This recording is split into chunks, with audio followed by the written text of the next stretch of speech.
from Gears of War 1, just kind of turn it on its side. So like when both teams start, they're starting on the wings, and the map has a sort of a terraced feel to it. So really controlling the high ground, like up at the top with a little parapet, is really important. And especially in arms race where, well, looks like we're starting to get going. There it is. In arms race. There you have it. That's the perch. Expect teams to go up there and try to control that area, as Ryan mentioned, as a pivotal point, a key point. Let's see how long it takes. Keep in mind, guys, they are playing this maps possibly for the maybe first, second, third time, so they're still learning the maps. I think early on we saw they were still learning the weapons, a lot of new weapons here being displayed in arms race. On board with Vladimir Gluten, he's going to be playing very aggressive to start. Boomshot's going to start flying here. Not going to connect yet. Oh! Tycho! A beautiful cross-map boomshot from Tycho to open things up. Meanwhile, the Falcon's going to pick up a kill on Hot Damn Van. On board with Zombie Dom, a.k.a. Tycho here. Zombie Dom, of course, included in the Brothers to the End DLC. Oh, Gabe's going to pick up a kill on Major Nelson, so Swarm's going to fight right back. A double kill for Gabe over his adversary, Tycho, and now we are tied up 2 kills apiece. Only one more boomshot kill left per team, and they will be rotating to the torque bow. Ryan, as you're down to that last kill, what do you want to do to rotate around the map as a team? Where's a good place to be when you get to that torque bow? Do you want to start thinking about the next weapon? Well, the torque bow, as we've talked about before, has really got that long range advantage on the boom shot, but because of the elevation change inside Reclaimed, obviously wanted to prevent the other team from getting into that height advantage with the boom shot, which makes it a lot easier to land shots downhill. So here, what we actually see is, oh, now they've switched both torque bows. Yeah, and you're right. Look at the COG team has height advantage. They're up in the perch, they're set up, and it looks like they have the elevation advantage. It's going to be the first kill that's picked up by the Swarm. And 2 more kills left, and they'll be switching to the drop shot. Ooh, Sadko with the cross mat. Look, not able to connect, but again, the COG team does have elevation control here in this one. Sadko looking to make that change by pushing wide left here. Of course, with only a torque bow out, you have to be very, very good close range to make that happen. There you go, 2 torque bows picked up by the COG team, and the elevation advantage is really going to show here with those 2 quick kills. Yeah. Meanwhile, playing up and down this map, there's a lot of sideline lanes that get blocked, so the openness of the map is really on lengthwise rather than up and down. So here, you're going to see the game sort of slow down a little bit until one team can figure out how to rotate over top the other. There you have it. On board with Sadko now. Ooh, not going to connect for that kill. But it looks like the COG team is a little bit nervous up here by the perch. They're going to give up the perch advantage. And now it's basically a stalemate, a standoff, and a fight for that middle perch control. Let's see who's going to come out on top. An aggressive push and a kill by Major Nelson. And they're going to be switching to the drop shot. So now the Swarm team needs to be careful as they are going up against drop shots here at mid-range. The drop shot is a very effective weapon on this map. And you see them fly, and they got to keep launching those across map. You heard Ryan say, very effective weapon here. Not able to connect for a kill just yet. Instead, oh, barely misses that one as Hot Damn Man. There's the drop shot kill from Chainsaw Vault. Suit, sorry. Nice job by Chainsaw. Pick up the first kill with the drop shot here in this one. On board of Tycho now. He's chilling in the farm. Hanging out. Looks like he's going to be looking across map. He's going to start letting one rip. Oh, not able to connect for that one. Meanwhile, across from him, he sees Gabe. Decides to launch it at himself. He's going to miss that one. Keep on, if you launch the drop shot too high, it's going to miss. You have to be very, very careful. Oh, he's going to miss that one against Gabe. Can he connect for the kill? The bounce off the wall. Oh! That was a beautiful try right there from Tycho. And he's starting to get smart with it. He's using the wall to ricochet. But instead, Gabe picks up the drop shot headshot. What a beautiful kill by Gabe. And now it is one kill that differentiates these 2 teams. Can the COG team neutralize? Gabe's going to get aggressive here. He's pushing wide right. I think they don't know that he's there, so if he stays sneaky, he can do an entire flank. Ryan, if he goes through the spawn, can he flank them up top at the perch? Yep, I think they've anticipated that there, and they're starting to block this approach. Looks like they have one. Oh, not going to connect. You have to be very accurate with that drop shot. You got to land it on top of them. So let's see what Gabe can do here against Major Nelson. The intense 1v1. And this weapon's going to switch mid-fight, and he's going to pick up a kill. That was the situation where the weapon switch actually favored him. Exactly. Yeah, that overkill close range, that drop shot was no match for it. Gabe with a good reaction time. Melee fight comes in and Chainsaw kicks him in the face instead. He's still meleeing his dead body. Oh, Vladimir Gluten. Rolls into a drop shot and gets taken out. And just like that, it's going to be a switch in weapons to the overkill for the COG team. Meanwhile, Swarm with the headshot with the Marksa. Beautiful shots coming in. Look at the Kiko. The Kiko gets some good shots, but he's going to get taken out. The headshots are coming in left and right, and look at the gore in that one. Good team fire. Marksa action going down. Tycho's going to tap up. Can he survive? They switch to Lancers, and look at them just raining fire as a team. Very good team fire. They look like a pro team out there, the way they're team firing. Very well done by the Swarm team. Oh. Meanwhile, Falcon picks the kill with the overkill. Look at the shots coming in. Oh my goodness. You see pellets everywhere. Of course, you got to be accurate with that overkill. They're going to pick up a kill in that one. It looks like a Christmas tree in that hallway. Chainsaw Suit's going to go down. We got a member in our community, Ryan, named Chainsaw Squirrel, so I keep thinking Chainsaw Squirrel. Shout out to you if you are watching. We are on board right now with the Falcon. Falcon staying a little sneaky here. He's going to push.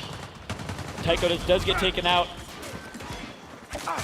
And the COG team, they're all grouped, they're all gathered, Ryan. Would you say that's an advantage or a disadvantage here for the COG team? Well, normally it's an advantage, but they've got to close with that overkill. There we go. Right there, yep. Close range actually played to their advantage here. Look at the team. They're going to be swarming together. It's probably Tycho again with the communication. Looks like they're pushing up. Sadko is in a bad spot here, but he's going to down Tycho, and he gets the kill. Can Sadko get the double? He's going to be a melee fight right now. He switches weapons. One thing we have not seen yet, Ryan, is a meat shield be picked up. Yeah, in arms race, unfortunately, because you don't have a pistol equipped, you can't pick up a meat shield. There you go. That would make sense. On board with Hot Damn Van here. Looks like Ammunition, the hero from the last round, is going to pick up a kill. Ammunition has been playing so well throughout the entirety of this match, but Tycho is going to pick up a nice headshot on Hot Damn Van. Looks like the COG team's pushed all the way back into spawn there. Swarm team has really got them boxed in. Yeah, that's a good point. Good map control for the Swarm team.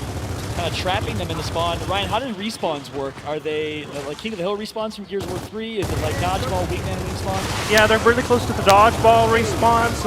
You're going to be spawned near a teammate so that you have a chance. You don't get spawned back at the original spawn. So teams get to stick together a little bit. There you have it. You spawn next to your teammates then.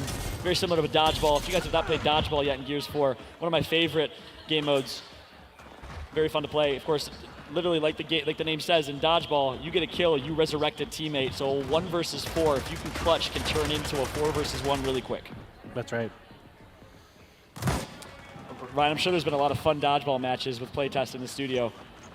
What has been the favorite in the studio? Is it arm race? Is it dodgeball? I'm sure you guys have been playing all the new game types. I think you get a different answer depending on who you talk to. So everybody's got their own favorites. And one of the things that we've seen come out of arms race recently is that every map has definitely like a different flavor to it. And all the different pairings from assault rifles versus sniping rifles versus shotguns all have a different feel.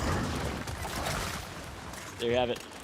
So different depend on who you talk to, which is kind of cool. You have a little something for everyone. I got Rod here on my left. He's probably an arms race guy. He's always been I've always taken Rod as a power weapon guy. I don't know about you. I don't know if that's true or not. Probably maybe more of a horde guy as well. Good revive's going to come in. Vladimir Gluten's going to get picked up by his teammates. Shotguns are out. They want to get close range now with those shotguns. So notice how the dynamic of the game changes depending on what weapon is out, which is really cool. You really have to have a little bit of everything as a team. You have to be able to snipe well because the long shot comes into play. You got to be able to use shotguns well when the Nasher comes into play. So you need a little bit of diversity in your gun skill. Definitely good mechanics skill, map control, team play.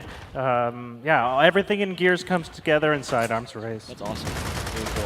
And of course, the marquee is the power weapon action. You know, everyone loves the power weapons in Gears. That's definitely one of the staples of Gears multiplayer. Torque Bow, in my opinion, one of the best power weapon designs of any game. You know, any multiplayer game. It is a really unique weapon that was introduced back in Gears of War 1, and you've seen it kind of live through every Gears edition. Even though the Torque Bow was designed back in 2005, 2006, it's still one of the favorite weapons here 10 years later. So Not much has changed about it because it's an awesome weapon. Beautiful weapon. On board of Tycho now. Switching over to the Falcon. He's in the middle of the map. Gonna look to get to the perch and get some elevation advantage here. Smart decision by the Falcon to work with his teammates. Him and Kiko are gonna push up. Kiko's gonna pick up an execution. You hear it, you can't see it. Nice execution by Kiko right there. And the corpse of the Swarm is gonna just lay in rest. On board with Falcon right now. Long shot in the hands of the Swarm team. It looks like it's 11-8, and a headshot's gonna be picked up by Sadko over Major Nelson. Yeah, the COG teams really have to look where they pop their heads out. They're going to have a hard time figuring out where all the Swarm are. Yeah, that's a good point. You got to be really careful. Going up against long shots. Tycho is going to pick up a kill over Gabe here. They're going to switch weapons. And they are 2 weapons behind here, so a significant disadvantage. Oh, long shot's barely going to not connect in that one. On board of Tycho right now. He has a flank opportunity. He does not see it. Ammunition is going to be there. He's going to use his weapon. He's going to get ammunition full red, and can he take him out? Oh, ammunition does get taken out. Can he pick up the kill on her? Yes, he does. His teammate, actually, Kiko, picks it up instead. So now they're rotating to the Nasher, and Chainsaw Suit is going to pick up a kill, and just like we saw in map number 1, the COG team is starting to gain some momentum here with 5 kills to the Swarm team's 1 kill in the last minute or so. Over to Tycho. Oh, good shot's gonna shut him down. Ammunition with the cross-map headshot with the long shot. You see him up there at her up there at the perch, and she picks up the headshot. Well done. Kiko picks up a kill on Vladimir Gluten. Chainsaw Suit picks up another. And just like that, long shots are gonna be out. We are now 1 weapon away. 3 kills up are the Swarm. Oh, not charged long enough. Is that what that was, Ryan? Yep. Ambergar's got a pretty good, strong body shot, so if you can land that body shot, maybe you've got a couple people together, you're going to get that kill. It's one of the only weapons in Gears to actually penetrate through opponents, so if you land an active with it, body shot or headshot, you're going to be able to get some collateral damage. Oh! Sadko almost finished the kill right there. Good opportunity to do so. Sadko does have an angle on Kiko. Kiko does not know. Can Sadko get the headshot? Yes! The headshot comes in. It was actually Ammunition that picked up the headshot. She is picking up kills left and right. Ammunition, the MVP for the Swarm team so far, in my opinion. She has been killing it. It looks like another kill. Major Nelson with the headshot across the map. And you guys, you're seeing headshots left and right, but note, headshots are hard to execute in Gears, and Hot Damn Van's gonna miss the point-blank kill. Oh my goodness, they're literally right across from each other. Major Nelson gets taken out by Vladimir Gluten. Good support right there. Hot Damn, no, they switched to the Boltok close range. He had no idea he was switching weapons. Keep in mind, if your team gets 3 kills, no matter what situation, you will switch weapons after the countdown, even if you're about to shoot a boom shot. And it looks like the Swarm team is down to the last weapon. That is the 13th weapon. It's the Boltok. If they can secure 3 kills, we will see our first victory, not by stalemate or round trying out here in this one. On board with Hot Damn Van pushing up right now. Looks like the Swarm team is going to be swarming here in the barn in the middle of the map. Good flank from Sadko. Can he get the headshot? One more pistol shot, and they do. They pick up a kill. 2 more kills, and the Swarm are going to go up 3-2. Chainsaw Suit is down. That'll be another kill, all up to Tycho. What can he do? Backs against the wall. 1 member goes down, and 1 more kill will secure the Swarm the win. They're going to pick it up with the headshot. Swarm team goes up.